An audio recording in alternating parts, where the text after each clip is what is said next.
about 11 o'clock and I have just applied the Pat McGrath MatteTrance lipstick in Elson. So I actually filmed the beginning portion of this video several weeks ago actually, and then just didn't film the rest of it and took off the lipstick and went whoops. So I'm going to be cutting back and forth between my original intro where I go through like what the actual like product specs are, but everything else like the actual wear test will be from today. You can tell this blue off-shoulder top. Take it away past me. I am so excited just to unwrap this lipstick. I haven't even taken it out of its box yet because its box is so fancy that I wanted to do it on camera. So you have it like old school manila folder style, unwrap, box inside of a box.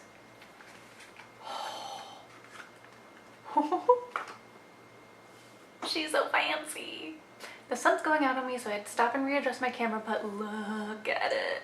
I need to take a close-up before I actually use this because the whole lipstick bullet has a very fine, like velvety texture on it. It's really interesting. Does it have a fancy magnetic cap though?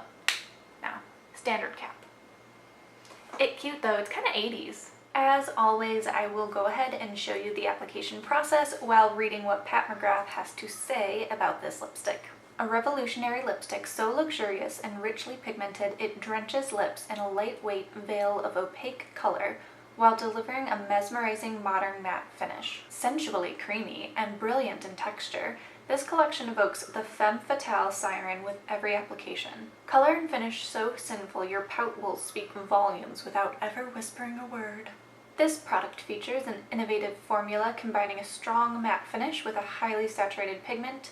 The vivid, vibrant collection of colors leaves lips feeling luscious, smooth, supple, and cushiony, formulated with optical diffusers that blur the appearance of imperfections. A blend of polymers provides flexibility and adherence, and an advanced formulation of spherical particles ensures a creamy, soft texture for the smoothest film of color. Now it does have tips for application, which I'm going to read because they are different to what I did, but I also think that they're not necessarily the most, like, you know, logical application. Application. Begin smoothing lips with an exfoliant and then neutralize the lip color with a touch of concealer. I never do this and I don't choose to do it ever because I feel like depending on what concealer it is, it can really screw with like the formula of the lipstick. To define the lip and enhance staying power, choose a coordinating Permagel Ultra Lip Pencil. It recommends to build the color opacity in layers, using a finger to press and roll the color into the lip. Starting in the middle of the bottom lip, transfer the color onto lips with the index finger, working outwards towards either edge. Repeat on the top lip. For longer lasting wear, after applying the lipstick, pull apart a tissue into 2 sheets, press one of the sheets against the lip, and lightly dust with translucent setting powder. That's one of those tips that a lot of people give for making a lipstick more matte and making it last longer, but I feel like a matte lipstick should already be a matte lipstick. I feel like, and you can see there is a little bit of shine with this lipstick. It's only been a couple of minutes, so I guess it hasn't completely dried down yet, but the blot apply blot technique is something that I do use a lot when I'm not doing these kind of wear test videos because, you know, that messes with the original product. But I do use it a lot when I want a product to really, really last and to wear very long and almost like stain the lips.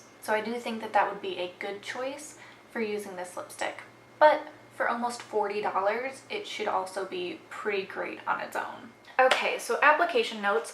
It isn't the easiest thing to apply without doing like a lip liner first or using a lip brush to get a really nice lip line. I did like all of my pictures and stuff before going back and fixing it for myself, but because I'm like leaving the house today, I didn't want to have like a weird jaggedy lip line, which is what I got when I just applied it straight from the bullet. So I fixed it up with the lip brush, can move on with my day. All of the pictures will be of like the actual application. Where I couldn't quite get the lip line as smooth and perfect as I would like it. It was very kind of like speckly looking around the edges, and I think that's kind of down to the lipstick being very creamy and very emollient, but also not having the most sharp tip in the world. So it's like your standard normal lipstick looking bullet, but the tip is kind of almost rounded in a way. which makes it harder to get a really crisp, clean lip line. As I said, it's around 11 o'clock and I will check back in a couple of hours. Best lighting in the apartment right now is in the stairs. Hopefully it's not too echoey. It is 1:30-ish and really the lipstick's holding up really surprisingly well. I just had leftover pizza for lunch and it has held up. I was expecting, because when I put it on it was really creamy and emollient, that it was not going to wear as long as I expected, even though it was called like a matte lipstick. It wasn't all that matte to begin with. But it's holding on fairly well, so we are going to see how long this lipstick's going to keep on trucking today. Whew, I'm looking shiny. It is about 6:30 and we are going to sit down for dinner, but we're having tacos, so I feel like that might do some damage here. I'm doing a quick pre-dinner check-in. It is definitely worn off the interior portion of my lips, so I expect that to get worse with eating, and that's pretty much it. Otherwise, from that, it's looking pretty good. So we are just gonna eat dinner, see what happens, and then see how long this guy is gonna wear. All right, so it is around 8:30, which is putting us at the 9.5-ish hour mark.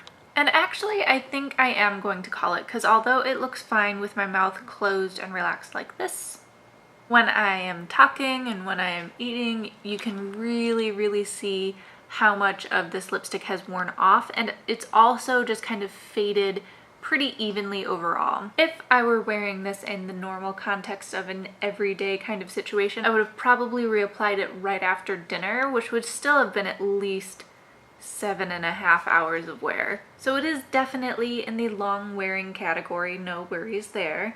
But I will have the full write-up and review on the blog later today, lipstickaday.com, and I will see you next time. Bye!